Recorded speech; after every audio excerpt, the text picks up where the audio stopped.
I welcome you all to this lesson. Today I am going to take up the topic television, which is composed by Roald Dahl. In this poem I will discuss line by line explanation, word meanings, poetic devices, theme and moral of the poem. So here I begin. First of all, I will discuss the title of the poem Television. The title Television is a famous poem of Roald Dahl that advertises and inspires to read books instead of watching the television. This is one of the most relevant poems of our time.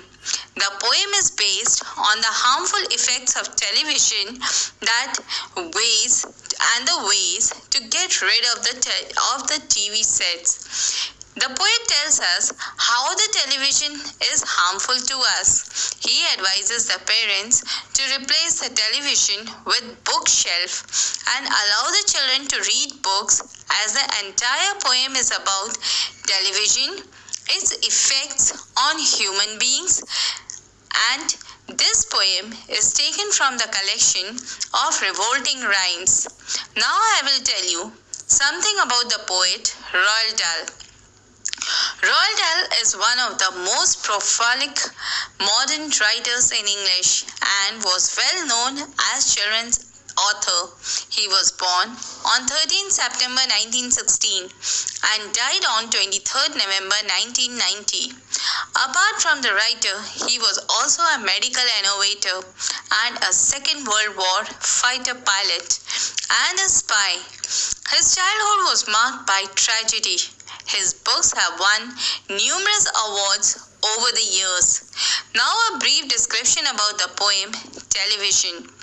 The poem Television is a famous poem of Roald Dahl that advises and inspires the readers to read book instead of watching the television. This is one of the most relevant poem of our times. The poem takes a comic look at a serious problem among the young children today. It warns us about the dangers of watching television excessively. TV robs our minds and the power of imagination and creativity. He advises us to read books as it will enable us to discover deeper levels of joy, find fulfillment in life, and open a whole new and exciting world for us. This is a very long poem, but very simple in language and form. There is no stanza division. The poet has capitalized the important portions, especially where he talks about the undesired consequences of watching television. It consists of 94 lines. These lines are not separate into stanzas, but they are divided into meaningful segments. Now let us start with the first stanza of the poem, and the lines are: the most important thing we have learned so far as children are concerned is never let them near your television set, or better still, just don't install the idiotic thing at all. Now the word meanings. Idiotic thing refers to the television here. Now the explanation of the first stanza from line number 1 to line number 6. In this stanza, the poem is addressing to all the British parents and telling them that the most important thing one must learn while raising children is to keep them away from the television set. He also says that it is possible to come to a better solution to the problem by not installing a television set in their homes, because watching TV has become a craze in modern time. Children of today spend hours together in front of this idiotic box, that is the television. Now the poetic devices used in this stanza are: number 1, the rhyming scheme. Rhyming scheme is a literary device in which the last word of each line is giving a musical effect. This stanza follows the rhyming scheme of AABBCC. And the words from the stanza are learned, concerned, let, set, install, and all. Number 2, repetition or epigeuxis. This is the repetition of the single word with no other word in between is called epigeux. And the line from the stanza is never, never, never let. Here the poet has used epigeux. Number 3, enjambment. Enjambment means incomplete sentences at the end of the lines in poetry. Enjambment is used all over the poem. For example, the first line sentence ends at the 6th line, making the previous lines incomplete. Number 4, typography refers to the style, arrangement, or appearance of printed letter on a page. The poet has used hyphens a number of times in the poem, mostly to form clauses, mostly to join clauses into one single unit of sentence. Although it is written in different lines, the line from the stanza is, then near your television set, or better still, just don't install. Now I move toward the second stanza, and the lines are, in almost every house we have been, we have watched them gaping at the screen. They loll and slop and long about, and stare until their eyes pop out. Last week in someone's place, we saw a dozen eyeballs on the floor. Now the word meaning. Gaping means staring widely. Loll means to lie about in a relaxed, informal way. Gaping also means watching with eyes wide open for a long time. Slop means to relax lazily and do nothing, that is untidy work. Long means to lie down lazily in a lazy way or to be idle.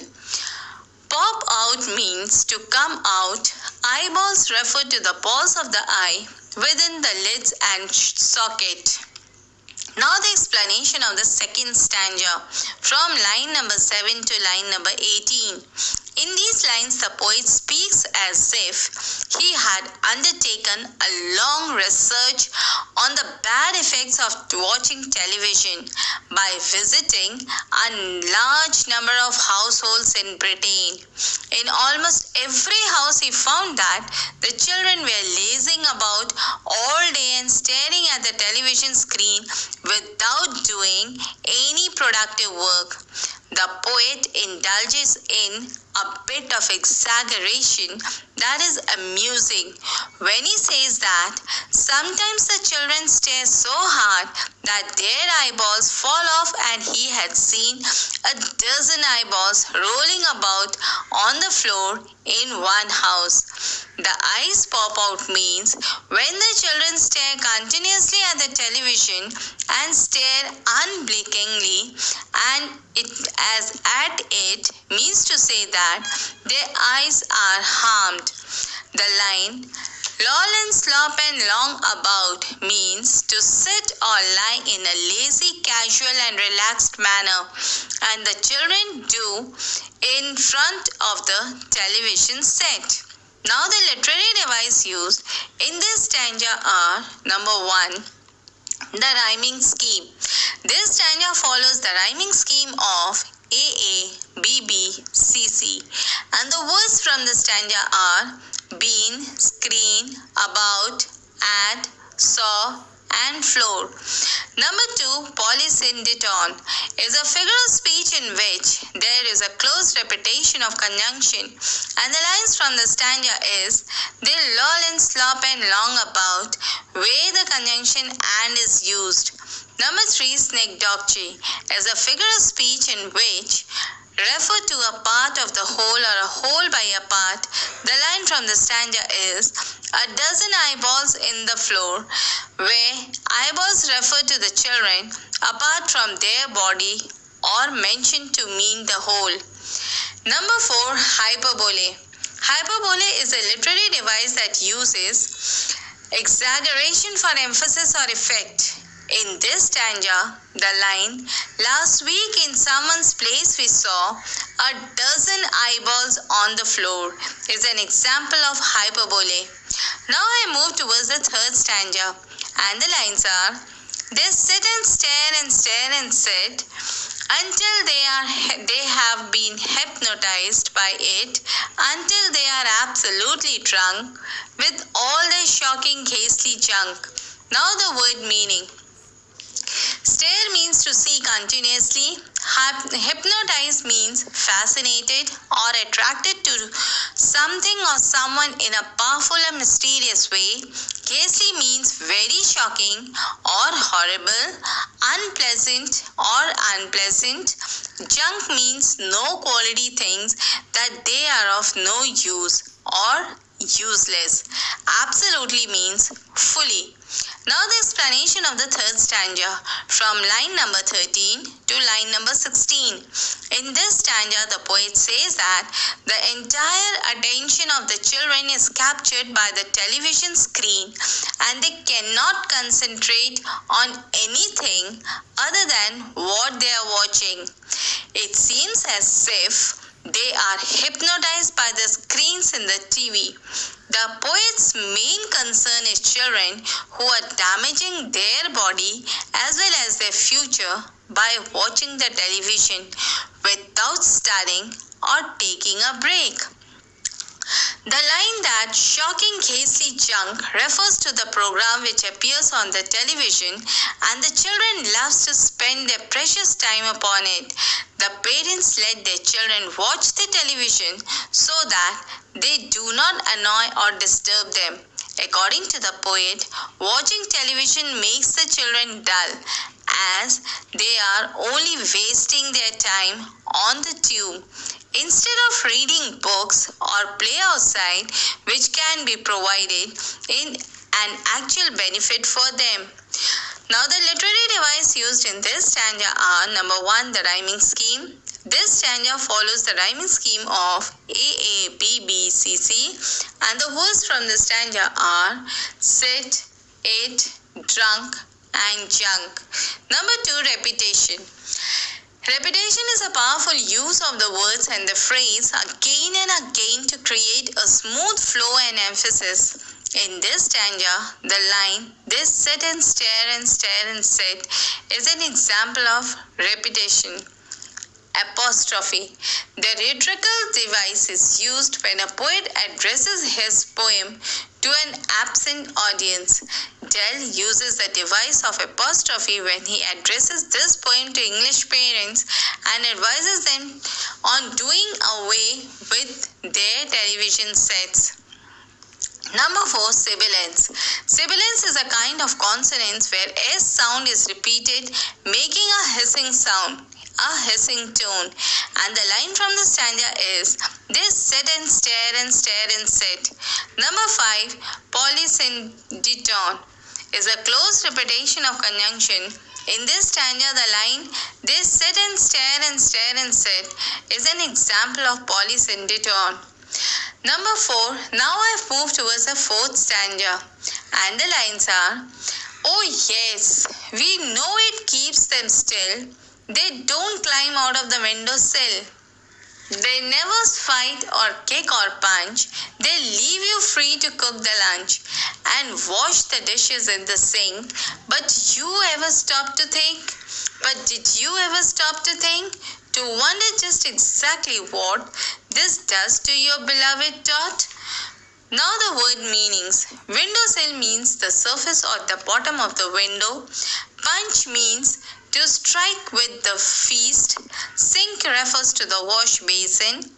Dot refers to the very young child or baby. It keeps them still means the attention and preference to them from doing evil things like climbing windows, etc., or fighting, kicking, punching, etc.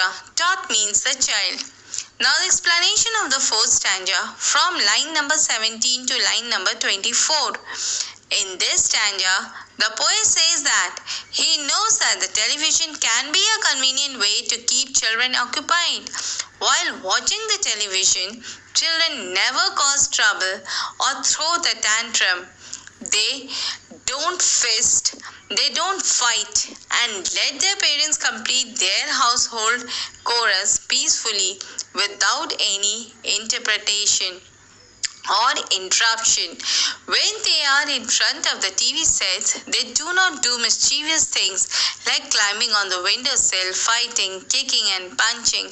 They let their mothers do their work freely, kicking and punching freely to cook the lunch and wash the dishes in the sink without any disturbance. But completing the household work cannot be an excuse to let the little children sit before a TV, because the poet thinks that the TV does not do us any harm, does not do us any good. The poet now asks the parents whether they ever spend a moment to think exactly what harm this television does to their loving child. Now the literary device used in this stanza are: number 1, the rhyming scheme. This stanza follows the rhyming scheme of A A B B C C D D, and the words from the stanza are still, still, punch, lunch, sink, think, what, dot. Number 2, sibilance. Sibilance is a kind of consonants where S sound is repeated, making a hissing tone. The lines from the stanza is, and wash the dishes in the sink.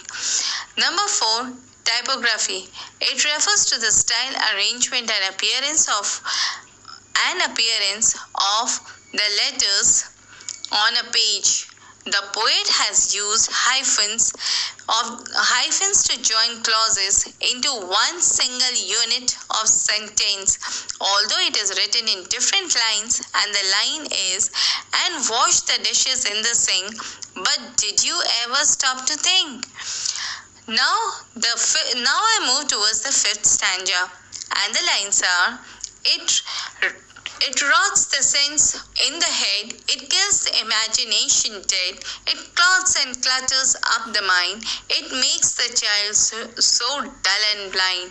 He can no longer understand a fantasy of fairyland. His brain becomes as soft as cheese, his powers of thinking rust and freeze. He cannot think, he only sees. Now the word meaning. Rust means forming a red or orange coating on the surface of iron when exposed to air or moisture. Rots means decays or deteriorates. Clogs means blocks. Clutters means cover with milk. Something with an untidy collection of things, messable. Fantasy refers to something that is produced by the imagination, an idea about doing something that is far removed from the mundane of reality. The line, his brain becomes as soft as cheese, means to say that the soft brain of the little children as compared to the softness of the cheese, they started believing everything they watch or hears on TV, and their power of thinking freezes and get rusty. Now the explanation of the 5th stanza, and the lines are: in this stanza, the poet has written the stanza in capital letters, as we can see. This means that it emphasizes the main message of the poem. The poet says that watching too much of the television gradually stops the progress of their power of understanding and imagining things around them. It fills their mind with so much material and other stuff that they hardly think and imagine freely on their own. The originality of their thoughts is completely lost. A child's mind becomes blocked to the natural world. They neither enjoy the natural scenery nor the world of fantasy and fairyland. Hence, according to the poet, watching television is not good for the younger minds. It fills their minds with useless facts, destroying their ability to create or understand world of fantasy in their imagination. It blocks their mind and makes them dull. They can only keep staring at the television screen. The poet's message for children is that too much watching of television devoids them of creativity and imagination, and they start believing that only what they see in television is the reality. Now, the literary device used in this stanza are: number 1, the rhyming scheme. This stanza follows the rhyming scheme of AA, BB, CC, and DDD. And the words from the stanza are head, dead, mind, blind, understand, line, cheese, freezes, and sees. Number 2, personification. Here television is given by the poet the human ability to kill something, but also give imagination the ability to die at their hand. It is the practice of representing things or ideas as a person in art, literature, etc. The line from the stanza, "It kills his imagination dead," is an example of personification. Number 3, simile. A simile is a direct comparison between two things using as or like. In the line, "His brain becomes as soft as cheese," the poet uses a simile. Brain is compared to cheese for its softness after watching television. Number 4, consonants. Consonance is the repetition of the consonant sounds in nearby words. The line from the stanza is, "It makes a child so dull and blind." Where there is a repetition of the letter L and D sound is an example of consonants.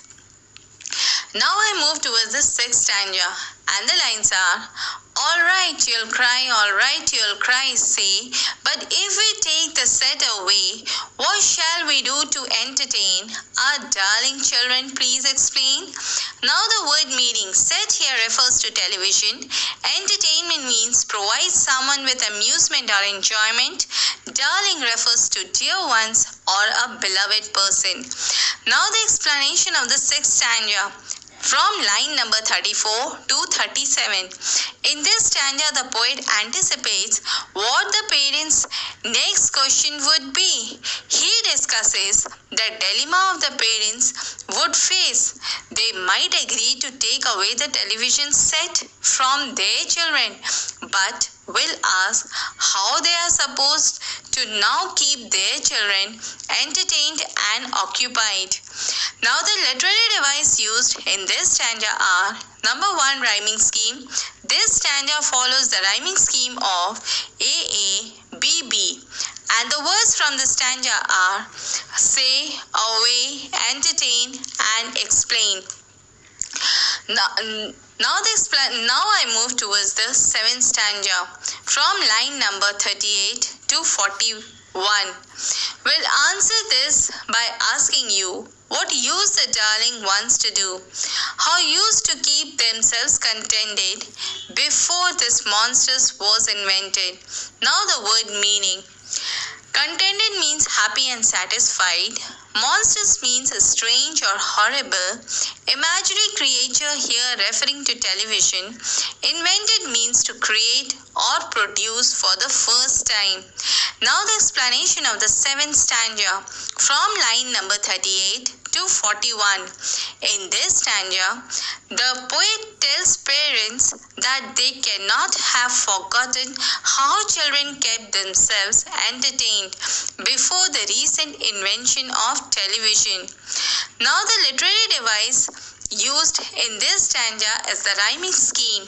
This stanza follows the rhyming scheme of AA, BB, and the words from the stanza are you, do, contended, and invented. Now I move towards the 8th stanza, from line number 42 to 48, and the lines are: have you forgotten? Don't you know? Well, say it very loud and slow. they used to read. They would read and read and read and read and then proceed to read some more Great Scott Gadzooks. One half their lives was reading books. Now the word meanings. The word forgotten means fail to remember something or someone. Proceed means to continue to do something after you have done something else. Great Scott is an expression used to express shocks and disbelief. Gadzooks means an expression of surprise. Now the explanation of the 8th stanza and from the line number 42 to 48. In these lines, the poet says that before the coming or the invention of the television, children would read, and it is a shame that now they don't read at all. The poet mentions about the Great Scott and Gadzooks to emphasize the importance of reading and the uselessness of watching the television set. Now the literary device used in this stanza are number 1, rhyming scheme. This stanza follows the rhyming scheme of AA, BB, CC, and the line from the stanza and the words from the stanza are know, slow, read, proceed, gadzooks, and books. Number 2, repetition. Repetition is the purposeful use of the words and phrases again to create a smooth flow and emphasis.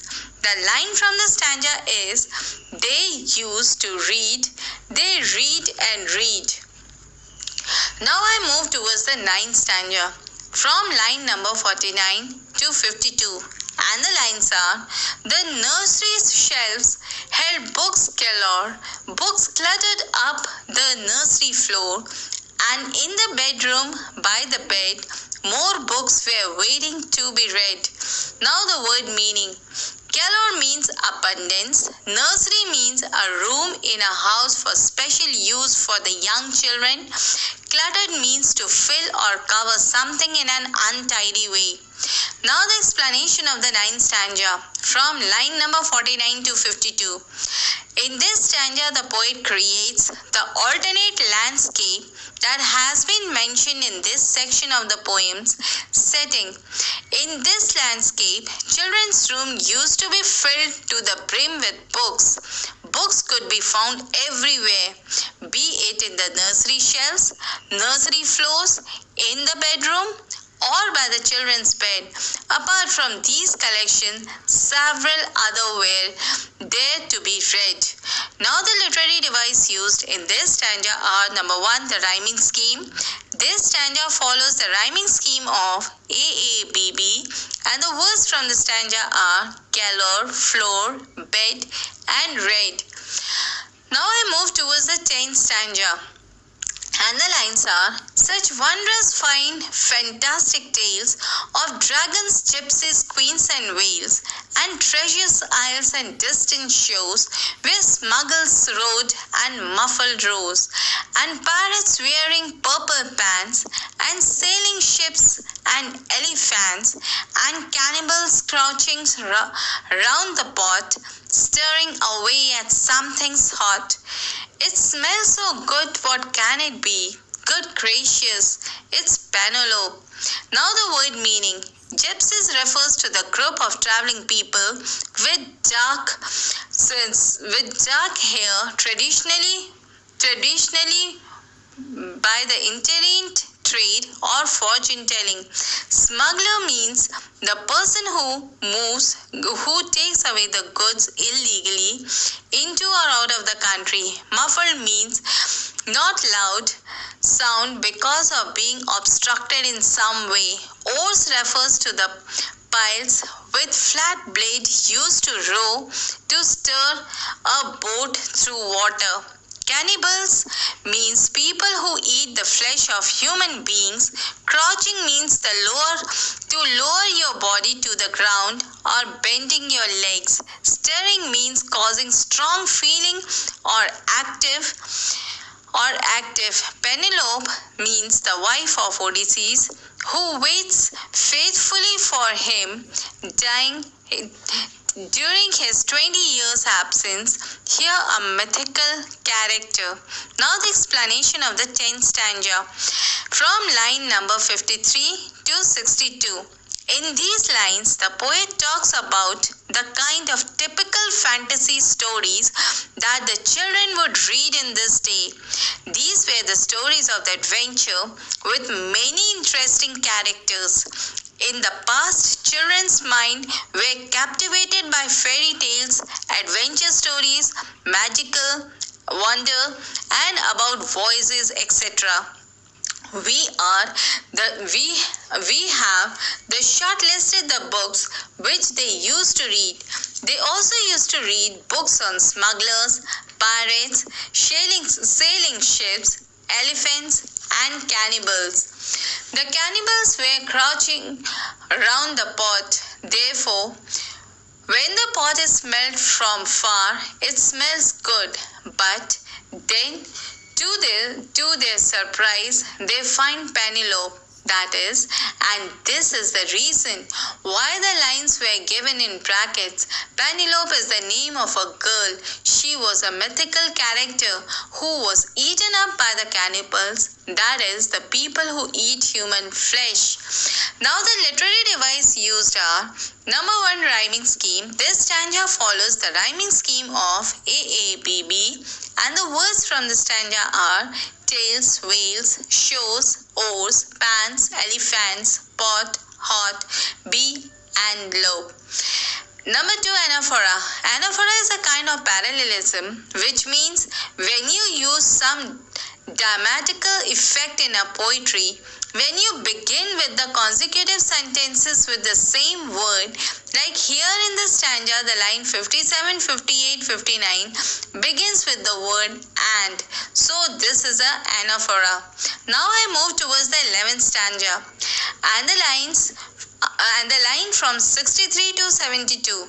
And the lines are: the younger ones had Beatrix Potter with Mr. Todd the dirty rotter, and Squirrel Nutkin Pigling Bland, and Mrs. Tiggy Winkle, and just how the camel got his hum, and how the monkey lost his rum, and Mr. Todd, and bless my soul, there's Mr. Rat and Mr. Mole. Or books, what books they used to know, those children living long ago. Now the word meaning. Rotter means a cruel, means an unkind person. Rump means the hen part of the body of the mammal. Beatrix Potter was a children's book author known for the use of animal character and various colorful illustrations. Hump means a rounded protuberance or a mound on the back of an animal as a camel, bison, or a hole. Soul refers to the spiritual part of a person that is believed to give life to the body, and in many religions, it is believed to live forever. Now the explanation of the 11th stanza from line number 63 to 72. In these lines, the poet pays a tribute to another children's author like him, Beatrix Potter. Potter's books were known for the use of animals as characters and the various colorful illustrations. The poet referred to the parents and their children angry look when they throw away the television sets. The poet refers to the typical stories that the children used to read in those days. The kids used to read tales about Mr. Todd, Squirrel Nutkin, Pigling Bland, and Mrs. Tiggy Winkle, which was written by Beatrix Potter. Potter's books were known for the use of the animal as character and colorful illustrations. Now the poetic device used in this stanza are number 1, the rhyming scheme. This stanza follows the rhyming scheme of AABB, and the words from the stanza are Potter, Rotter, Bland, and Hump, Rump, Soul, Mole, No, and Ago. Number 2, Snigdogchi is a figure of speech in which a part is put for the whole or the whole for a part. In these stanzas, the example of Snegdogchi is the younger ones had Beatrix Potter. Here the names of the author, Beatrix Potter, is used to represent the whole gamut of her works, such as The Tale of the Squirrel Nutkin, The Tale of Mr. Todd, and The Tale of Pigling Bland. Now I move towards the 12th stanza from line number 73 to 80. And the lines are, so please, oh please, we beg, we pray, go throw your TV set away, and in its place you can install a lovely bookshelf on the wall. Then fill the shelves with lots of books, ignoring all the dirty looks, the screams and yells, the bites and kicks, and children hitting you with sticks. Now the word meaning. Pray means seriously ask someone to do something or appeal. Install means to put in place. Bookshelf means the open shelf for holding books. Ignoring means to do nothing about or in response to do something or someone. Scream means loud sound. Dirty looks means the angry looks of the children to their parents when they throw away the television sets. Yell means to say something very loudly. Bites means cut into. Kicks means to hit. Now the explanation of the 12th stanza from line number 73 to 80. In these lines, the poet makes an earnest appeal to parents to throw away their television set and replace it with a bookshelf, ignoring all the objection of their children. He sincerely appeals to the parents. That is why the poet has used the words like please, beg, and pray in order to help the children read books rather than watch television and fill the shelves with lots of books of all kinds. So in place of TV shelves, they should keep the bookshelves. Installing the bookshelves in place of TV set, the parents will face some dirty looks, screams, yells, bites and kicks from their children. They may even hit them with sticks. But the poet insists on filling that shelf with lots of books on various topics, ignoring all those screamings. Now the poetic device used in this stanza is the rhyming scheme. The stanza follows the rhyming scheme of AABB, and the words from the stanza are pray, away, install, wall, books, looks, kicks, and sticks. Now I move towards the 13th stanza from line number 81 to 85, and the lines are, fear not, because we promise you that in about a week or two, or having nothing else to do, they'll now begin to feel the need of having something to read. Now the word meaning. The word fear means afraid of. Promise means oath or pledge. Feel the need means the strong feeling that one must have to do something. Now the explanation of the 13th stanza from line number 81 to 85. In these lines, the poet feels sure that sooner or later, that is, afterwards, a week or two, the children will turn to reading books to pass their time. Initially, the children will be angry with their parents, but when they have nothing else to do without the television set around, they will start reading the books, and then the joy of reading will envelop them, and they will wonder why they ever watched the television. So they will come closer to books on their own. Now the poetic device used in this stanza are number 1, the rhyming scheme. This stanza follows the rhyming scheme of AABB, and the words from the stanza are you, to, do, need, and read. Now I move towards the 14th stanza, and from line number 86 to 94, and this is the last stanza, and the lines are, and once they start, oh boy, you must You watch the slowly growing joy that fills their heart. They'll grow so keen. They'll wonder what they had ever seen in that ridiculous machine, that now sitting foul and clean, repulsive television screen. And later, each and every kid will love you more what you did. Now the word meaning. Ridiculous means deserving or inviting mockery. Nauseating means causing a feeling of disgust.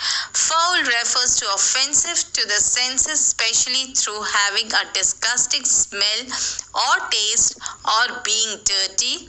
Repulsive refers to the arousing intense distaste or disgust. Now the explanation of the 14th and the last stanza from line number 86 to 94. In these lines, the poet says that the children will not be able to stop reading books once they have started, and then will wonder why they had ever liked watching television.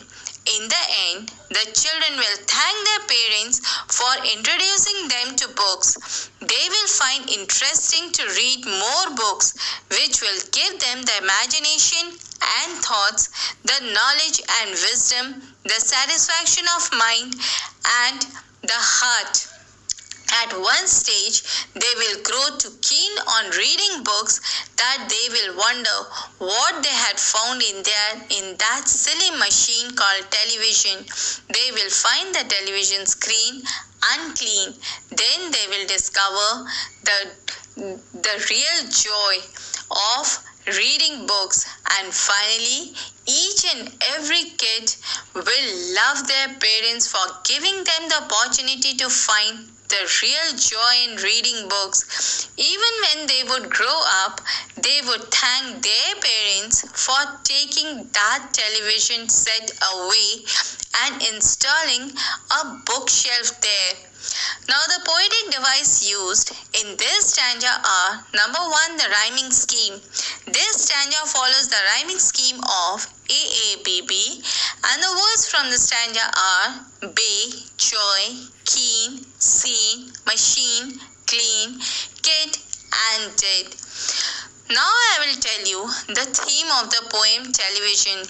The theme of this poem is that it gives a positive message and encourages children to read books. Reading encourages the imagination of the child. The main themes of the poem are: number 1, the idiot box. When we watch television, it is a passive process on our parts. We do not actively engage with the material as we do while reading and imagining the words on the page coming to life. This positivity ultimately makes the work of our brain slower and slower, strained. That is why the poet compares and calls the television as an idiot box. Number 2, death of imagination. The poet says that watching television leads to the death of imagination in children's mind. Their imagination suffers and becomes spectacle to in thinking that what they cannot see is not real. Number 3, reading is a habit to be inculcated. The poet says that it is the duty of the parents to inculcate the habit of reading in his or her children. They should introduce their children to the wonderful world of books. The poet advises that children should read books instead of watching television.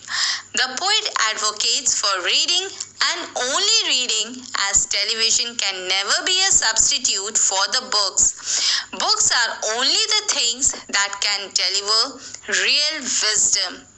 Now I'll tell you the moral of the poem. The message of this poem rings true for its readers, that a book can open up one's mind in a lesson that every writer wants his readers to know. Television is one of the best known poem of the poet Roald Dahl. It is about the negative effects that television can have on young minds. The moral which we learn from this poem is that we should not watch television and should read books.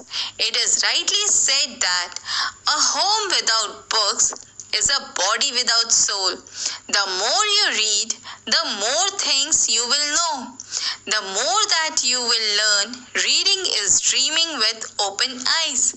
So, dear children, let your dreams come true by your knowledge, thoughts, and wisdom by reading books.